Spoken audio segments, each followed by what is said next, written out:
సముద్ర తీర ప్రాంతంలో ఫిషింగ్ హార్బర్ల స్థితిగతులు, మత్స్యకారుల జీవన విధానం, మౌలిక సదుపాయాల కల్పన కోసం చేపట్టిన సాగర్ పరిక్రమ పర్యటనలో భాగంగా సోమవారం సాయంత్రం చెన్నై నుండి జలమార్గం ద్వారా బోగోలు మండలం జువ్వలదిన్నె ఫిషింగ్ హార్బర్కు కేంద్ర మంత్రి పర్షోత్తం రూపాల, వారి సతీమణి సబితాబెన్ రూపాల, కేంద్ర మత్స్యశాఖ జాయింట్ డైరెక్టర్ నీతూ కుమారి, కేంద్ర అధికారులు విచ్చేశారు.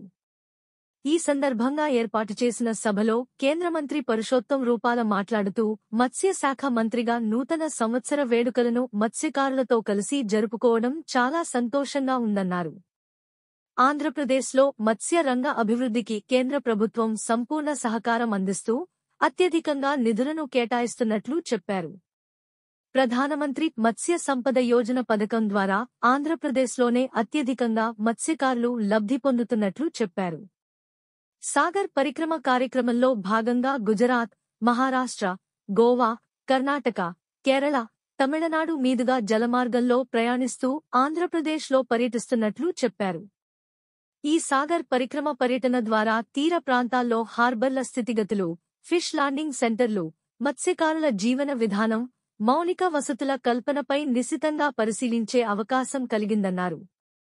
మత్స్యకార రంగానికి గత ప్రభుత్వాలు ప్రాధాన్యత ఇవ్వలేదని, నరేంద్ర మోడీ ప్రధానమంత్రిగా బాధ్యతలు చేపట్టిన తర్వాత కేంద్రంలో కొత్తగా మత్స్య మంత్రిత్వ శాఖను ఏర్పాటు చేసి తనను మంత్రిగా నియమించినట్లు చెప్పారు. పూర్తి స్వతంత్రంగా వ్యవహరిస్తూ మత్స్యకారుల అభివృద్ధికి కృషి చేస్తున్నట్లు చెప్పారు. ఒక్క ఆంధ్రప్రదేశ్లోని 30% మత్స్య సంపద ఉత్పత్తి అవుతుందని, ఇది దేశంలోనే అత్యధికమన్నారు. కేంద్ర ప్రభుత్వం అమలు చేస్తున్న అనేక పథకాలను సమర్థవంతంగా అమలు చేయడంలో ఆంధ్రప్రదేశ్ ముందంజలో ఉందని అభినందించారు. దేశంలోనే మత్స్య సంపద ఉత్పత్తిలో నెల్లూరు జిల్లాకు ప్రత్యేక స్థానం ఉందన్నారు. మత్స్యకారులందరికీ కిసాన్ క్రెడిట్ కార్డులు అందించేందుకు చర్యలు చేపట్టామన్నారు. బ్యాంకులు కూడా విరివిగా మత్స్యకారులకు రుణాలు అందించాలన్నారు. జువ్వలదిన్నె ఫిషింగ్ హార్బర్ను త్వరగా పూర్తి చేసేందుకు రాష్ట్ర ప్రభుత్వం చర్యలు చేపట్టాలన్నారు. స్థానిక మత్స్యకారులతో మమేకమైన కేంద్ర మంత్రి రూపాల వారి సమస్యలను అడిగి తెలుసుకున్నారు. తమిళనాడు రాష్ట్రం కడలూరు నుంచి మత్స్యకారులు మోటారు బోట్లతో వచ్చి ఇక్కడి మత్స్య సంపదను తీసుకెళ్తున్నారని, ప్రశ్నిస్తే దాడులు చేస్తున్నారని మత్స్యకారులు కేంద్ర మంత్రికి వివరించారు.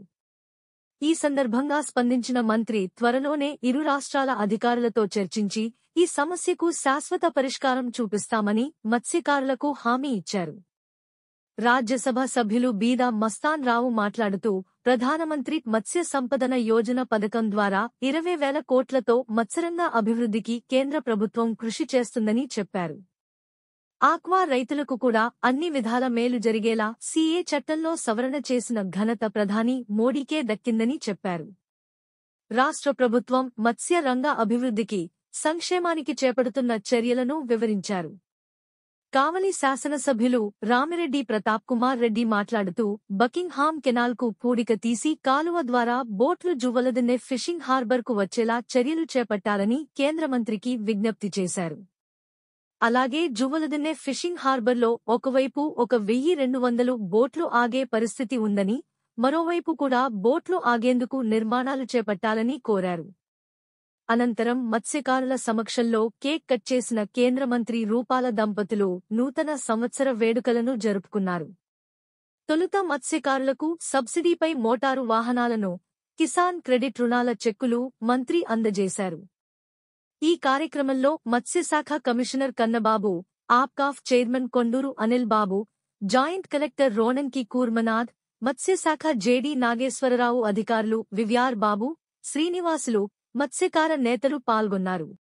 2019-2024 బడ్జెట్లో ఈ మంత్రిత్వ శాఖ అలకేట్ చేయించే బడ్జెట్ ద్వారా ఈ మన పరిశ్రమకు సంబంధించినటువంటి అభివృద్ధి కార్యక్రమాలకి స్వయాన పర్యవేక్షిస్తూ ఆ విధంగా ఈ పరిశ్రమకు అభివృద్ధి కృషి చేస్తున్నందుకు వారు ప్రత్యేకమైనటువంటి ధన్యవాదాలు చేస్తూ sir already community people they left sorry.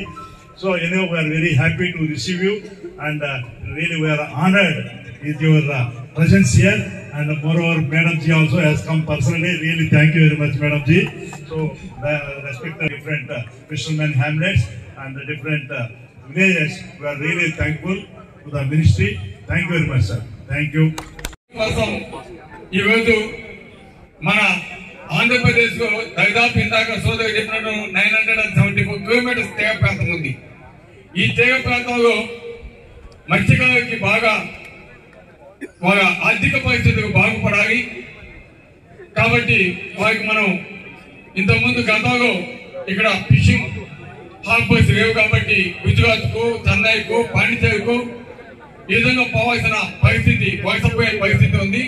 అటువంటిది లేకుండా ఉండాలని చెప్పి దాదాపు 11 ఫిషింగ్ హార్బర్స్ ఈరోజు మోదీ గారి చేత శాంక్షన్ చేయించి మన ఆంధ్రప్రదేశ్ లో రావడం, అందులో మొట్టమొదటిగా మన జోగోజిండలో ఈ ఫిషింగ్ హార్బర్ రావడం, మన తీగ ప్రాంతంలో దాదాపు కావలి నియోజకవర్గానికి సంబంధించి 47 కిలోమీటర్లు దాదాపు 20,000 పైకి మత్స్యకారులు ఉన్నారు. వాళ్ళందరూ కూడా ఈరోజు జీవనోపాధి మెరుగుపడటానికి ఒక సదవకాశం వచ్చిందని కూడా తెలియజేస్తున్నాను.